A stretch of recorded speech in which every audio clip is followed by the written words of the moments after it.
Hello साथीहरु नमस्ते, म इन्जिनियर मिथलेश। आज हामी यस भिडियोमा कुरा गर्नेछौँ पिलरको डन्डी बाँध्दाखेरि कहाँ कस्तो मिस्टेक गर्नुहुन्छ त्यसबारे चाहिँ हामी डिटेलमा चाहिँ डिस्कस चाहिँ गर्नेछौँ। अब पहिलो गल्ती चाहिँ के हो भनेपछि जस्तै यो तपाईँ रिङ देख्न सक्नुहुन्छ हैन। जति पनि यहाँहरूले रिङ चाहिँ बाँध्नु भएको छ यो रिङ चाहिँ हाम्रो 4-4 इन्ची स्पेसिङमा हुनु पर्यो। अब 4-4 इन्ची स्पेसिङ भनिसकेपछि डन्डीको भित्री स्पेसिङ हो कि बाहिरी स्पेसिङ हो कि सेन्टरबाट हो हैन। हामीले जहिले पनि स्पेसिङ लिँदाखेरि डन्डीको सेन्टरबाट चाहिँ स्पेसिङ लिनुपर्छ। सेन्टर चाहिँ 4-4 इन्ची ग्यापमा चाहिँ हुनु पर्यो। जस्तै यहाँ तपाईँ 12 फिटमा ठ्याक्कै देख्न सक्नुहुन्छ 4वटा हाम्रो रिङ छ, यसरी चाहिँ गर्नु पर्यो। हामीले सेन्टर ठ्याक्कै मिलेको छ देख्न सक्नुहुन्छ। भित्र हामीले 4-4 इन्ची पनि गर्नु भएन, बाहिर पनि 4-4 इन्ची गर्नु भएन। म चाहिँ साइडमा सुपरभिजन गर्न जाँदाखेरि चाहिँ प्राय चाहिँ बेसी चाहिँ म यही नै मिस्टेक भित्र गर्नुहुन्छ कि त बाहिर त्यस्तो हैन, सेन्टर चाहिँ गर्नु पर्यो। अर्को कुरा रिङ बाँध्दाखेरि चाहिँ जहिले पनि भर्टिकल हुन्छ हैन। अब यो बाँधिसकेपछि चाहिँ यताउति ओसार पोसार गर्दाखेरि अलि हल्लेर चाहिँ यताउति हुन्छ, त्यसले फरक परेन। तर बाँध्ने बेला चाहिँ एकदम तपाईको भर्टिकल सिधा चाहिँ बाँध्नु पर्यो। र अर्को मिस्टेक चाहिँ के गर्नुहुन्छ भनेपछि एउटा मानौ यसलाई प्राइमरी रिङ भनौँ र अर्को चाहिँ भित्रको सेकेन्डरी रिङ भनौँ। यो चाहिँ डायमन्ड रिङ भयो, यो चाहिँ स्क्वायर रिङ भयो।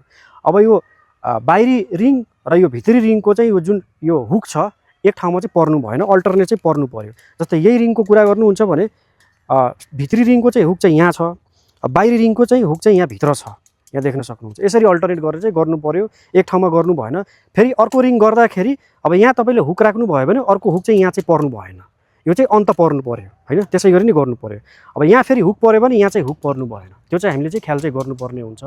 अब अर्को मिस्टेक चाहिँ के गर्नुहुन्छ भनेपछि जस्तै यो एल सेपमा बेन्ड भएको देख्न सक्नुहुन्छ हैन। यसले चाहिँ हामीले डेभलपमेन्ट लेन्थ भन्छौँ। यो डेभलपमेन्ट लेन्थ चाहिँ कति बेन्ड गर्ने त, यो चाहिँ 16:d गर्ने। डी भनेको डायमिटर अफ बार। यहाँ चाहिँ हाम्रो डन्डीको साइज चाहिँ कति हो 16 mm भनेपछि 16:16 गर्दाखेरि लगभग 3 फिट 2 इन्ची आउँछ, 38 इन्ची जति चाहिँ आउँछ। अब 38 इन्ची कहाँदेखि कहाँसम्म राख्ने हो त, समस्या चाहिँ त्यो हो।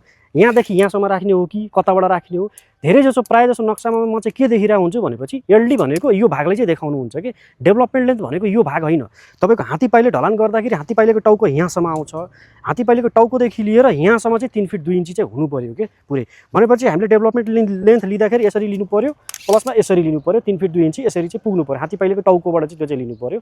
यो चाहिँ ख्याल गर्नुपर्ने हुन्छ हामीले। अब अर्को मिस्टेक चाहिँ के गर्नुहुन्छ भनेपछि जस्तै यो देख्न सक्नुहुन्छ यो हाम्रो हुक भयो, यो हुक यो चाहिँ हाम्रो 3 इन्चीको चाहिँ हुनुपर्ने हुन्छ मिनिमम। 3 इन्ची भन्दा कम चाहिँ राख्नु भएन। 3 इन्ची भन्दा चाहिँ कम भयो भने तपाईँको के हुन्छ भनेपछि कमजोर भयो।